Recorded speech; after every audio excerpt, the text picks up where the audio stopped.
आपण सर्व बघतच आहात की सर्वोच्च न्यायालयाकडे हा जो विषय मांडला होता त्यावेळेस सर्वोच्च न्यायालयासमोर आज जात असताना की आज माननीय राज्य शासन त्याचबरोबर वंताराचे कोर्ट आणि वंताराचे जज आणि संस्थान मठाचे वकील वंताराचे वकील आणि राज्य सरकारचे वकील ह्या तिघांनीही आपलं पूर्ण म्हणणं एकत्रितरित्या सुप्रीम कोर्टासमोर मांडलेलं होतं। त्यावेळी सुप्रीम कोर्टाला त्यांनी बोललं की अशा पद्धतीनं लोकांच्या भावना जनतेच्या भावना ह्या हत्तींविषयी आणि तिथल्या परंपरेविषयी आहेत आणि हत्तींविषयी सर्वसामान्य सर्व जनतेचीच भावना एक धर्म नव्हे तर पूर्ण धर्मीयांची सर्व लोकांची भावना त्याच्याशी जोडलेली आहे। आणि आपले वंताराची जे टीम आहे त्यांनी देखील तिची व्यवस्था याच भागामध्ये सुंदर अशा प्रकारे करण्याचं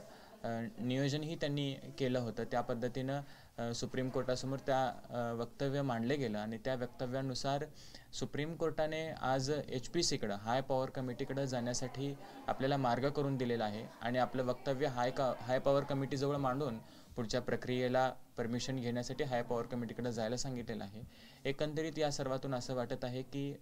हत्तीं नांदणीला येण्याकडचे जे सोयीस्कर पाऊल आहेत ते आता पडत आहेत आणि त्या निमित्तातून राज्य सरकार त्याचबरोबर या भागातलेच नव्हे तर पूर्ण भारतवर्षातील सगळेच लोक जे हत्तींविषयी प्रेम करणारे लोक आहेत मठाविषयी प्रेम करणारे लोक जे आहेत या सगळ्यांच्याच भावना त्याचबरोबर आपल्या या महाराष्ट्र राज्यातील लोकप्रतिनिधी जे आमदार खासदार जे सत्तेत आहेत जे सत्तेत नाहीत विरोधी पक्षात आहेत जे आजी माजी सर्वच लोकांनी या लोकांनी प्रयत्न केला आपल्या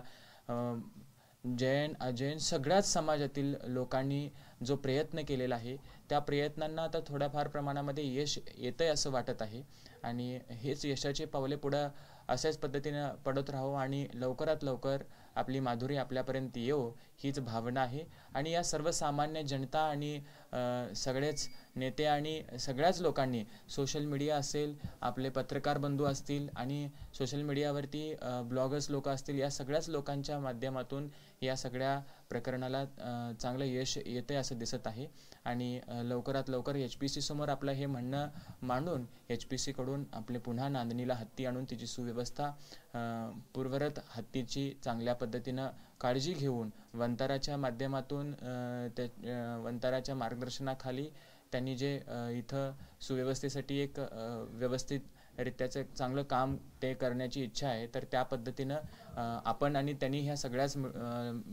व्यवस्थेनं मिळून आणि राज्य सरकार यांनी सगळ्यांनीच मिळून पुन्हा हत्तीची काळजी देखभाल याच भागात घेऊन आपल्या सर्व जनतेच्या समोर हत्तीन ही डोळ्यासमोर राहील आणि तिचाही आनंद आणि आपल्या सर्वांचाही आनंद आणि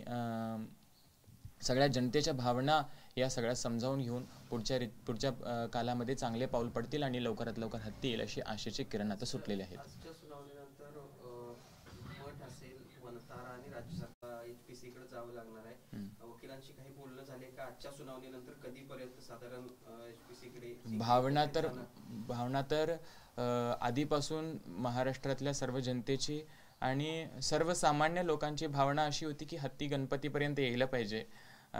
गणपतीच्या आधी हत्ती यायला पाहिजे अशी भावना होती तर अशीच भावना अजूनही आहे। मग आता गणपती सण झालेला आहे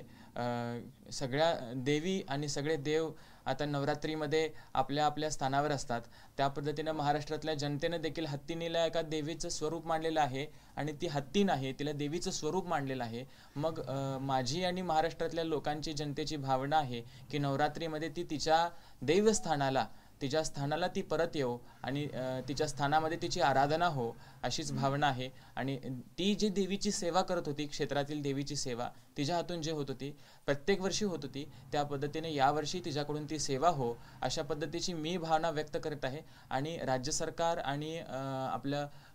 वंतारा आणि आपल्या मठाचे वकील या तिन्हीचे वकील पुन्हा HPC कडे जाऊन हेच भावना मांडतील आणि लवकरात लवकर नवरात्रीच्या आधी हत्तीन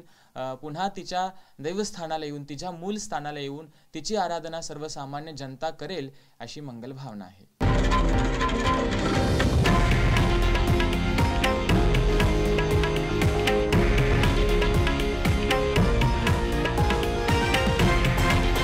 हे आहे देशातील नंबर 1 न्यूज नेटवर्क आणि आपण पाहत आहात TV9 मराठी, एकमेव.